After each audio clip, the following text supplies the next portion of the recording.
So this seems like the best place to share my story right now because my nervous system is regulated in this bath. When I was growing up, well into my early adolescence, I experienced a lot of violence, a lot of psychological abuse, a lot of emotional abuse, and a lot of physical abuse. And I always knew that there was a big connection between trauma and illness, but I'm starting to piece together this reality more and more lately, especially with this recent flare-up that I'm going through. And I had a PTSD flashback for the second time, and it was very revealing. So for any of you who are sensitive, I'm not going to go into too much detail because I don't want to go there myself, but it is going to be a sensitive topic.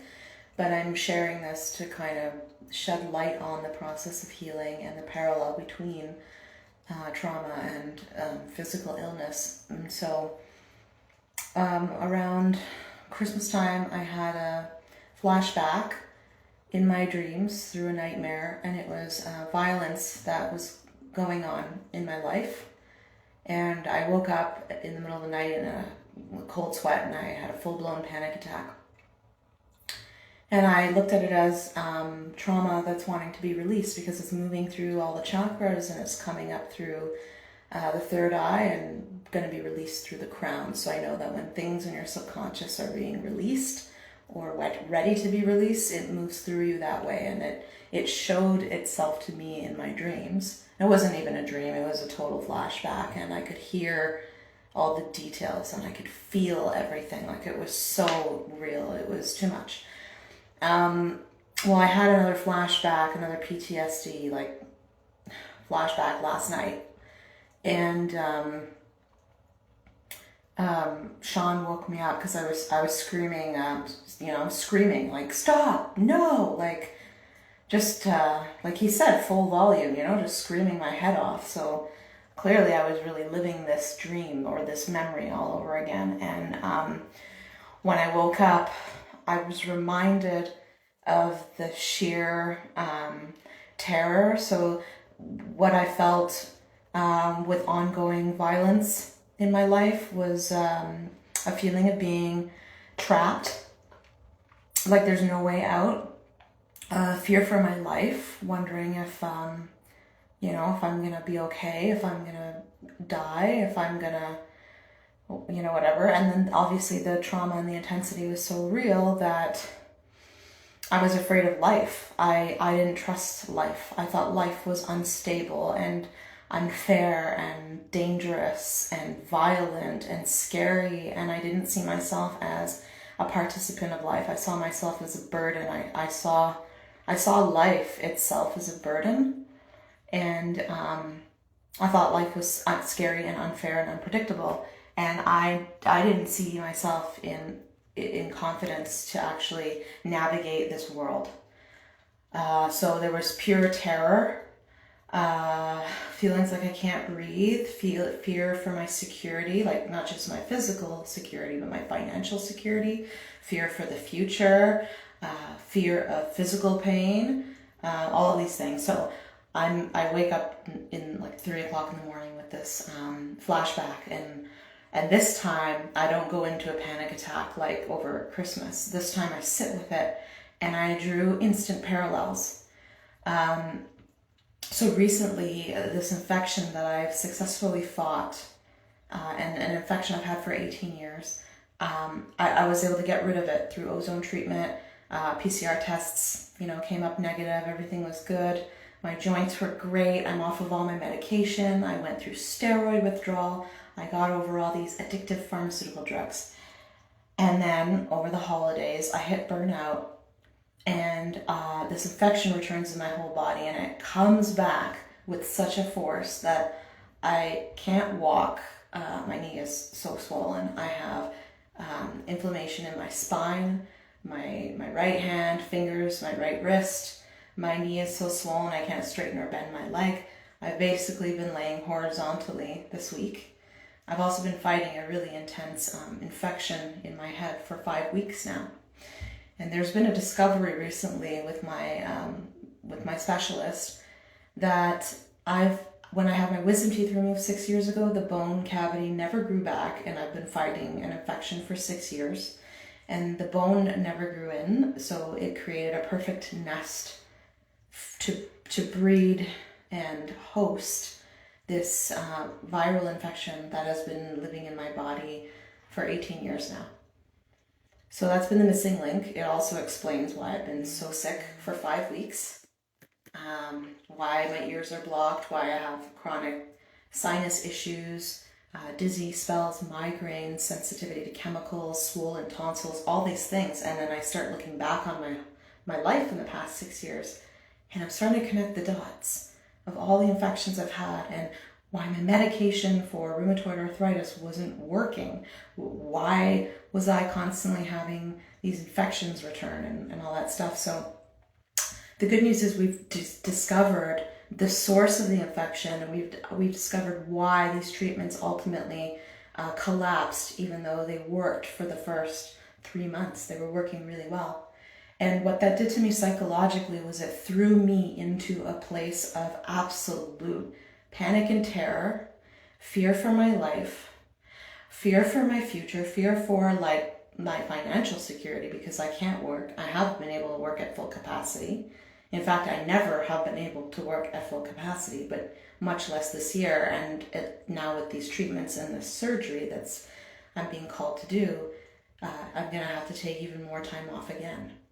And so all these fears start percolating, and I've been consumed with despair, anger, fear, depression.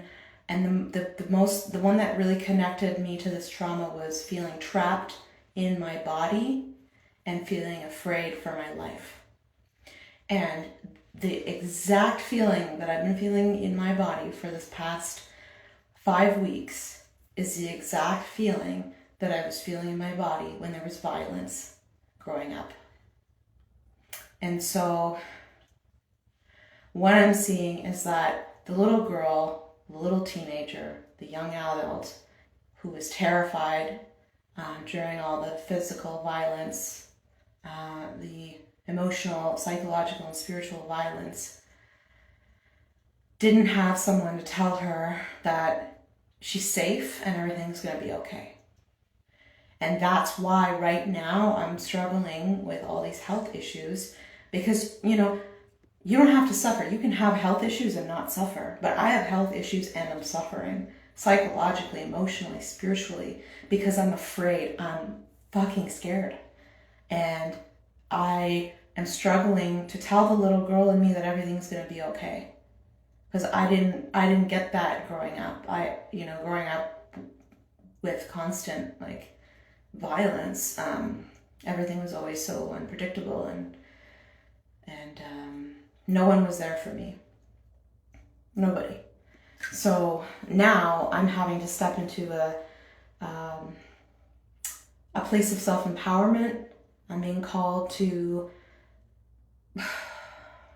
be the support and the hope and the strength and the assurity that I never received as a child. And that is a huge task. That is a huge task. And I try to look at your environment. You're panicking right now. Look in your environment. You have a roof over your head. You have food on the table. But when you experience trauma, you can't tap into the physical reality. Sometimes I get so mad at myself for feeling so afraid, for not being able to get myself out of this spiral, this mind fuck, right? I know that I'm covered. I know that I'm supported. I know I have food. I know I have a roof over my head. But none of that. It's like that's still all external. What's going on inside my body? What's going on inside my cells? Inside my psychology? Inside my spirit is this absolute terror and fear of this unpredictable, unknown, and this difficult task that's ahead of me. And so I don't feel grounded, and I feel that lately I have to calm my nervous system like pretty much every day, all day.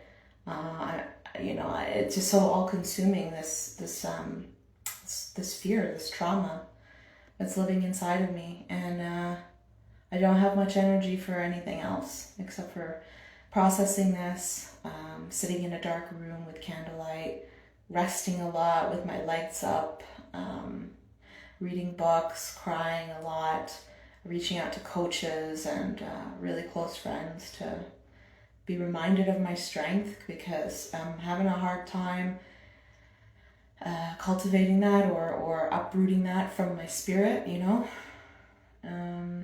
That's really my challenge.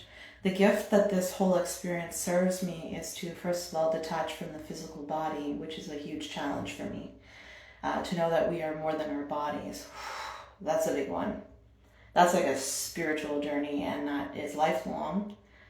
And then the other one is really, showing up for myself and empowering myself and reassuring myself in ways that I didn't receive growing up through violence and trauma.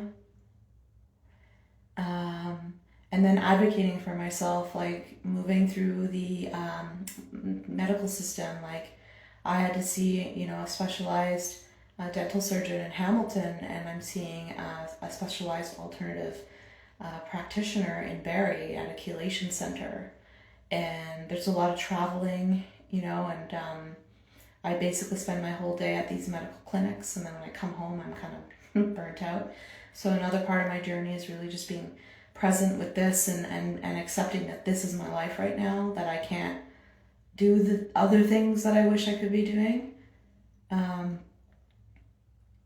And then another thing that is surfacing a lot right now, because I'm having to like literally sit on my ass and I can't exercise, I can't work. Like even online work, like remote working is hard because of all the brain fog and the infection, and it's systemic. So I'm going through waves of complete exhaustion and fatigue, brain fog, migraines.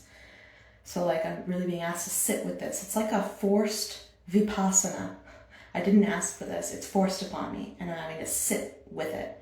And it's like the thing that I'm really experiencing in this moment is like just how much our sense of self-worth is tied to literally everything that we do. Like when you can't walk, when you can't dance, when you can't even take yourself for that morning walk to combat depression, when you can't work, that's when you know like just how much of your self-worth is tied to the things that you do. And when those things are taken away, you feel worthless. And there's this like anxiety in me of like, I have so much to do, I have so much I want to do, I have so much I feel I should be doing. And that's the trauma.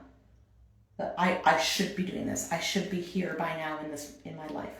I should be working on this or that, or creating this or that, or working on my business, or stretching. I don't want to lose my flexibility. I don't want to lose my strength and my balance, And it's like this like idea that somehow if I don't do those things, everything's going to turn to shit. Like my whole life is going to turn to chaos. And I know that that's a trauma response that comes from childhood abuse and trauma, and like this unpredictability of when the next bit of violence is going to come. And so like we naturally adopt coping mechanisms. And one of my coping mechanisms was to become a perfectionist, a workaholic, and excel at whatever it is that I do, and to always constantly be doing something.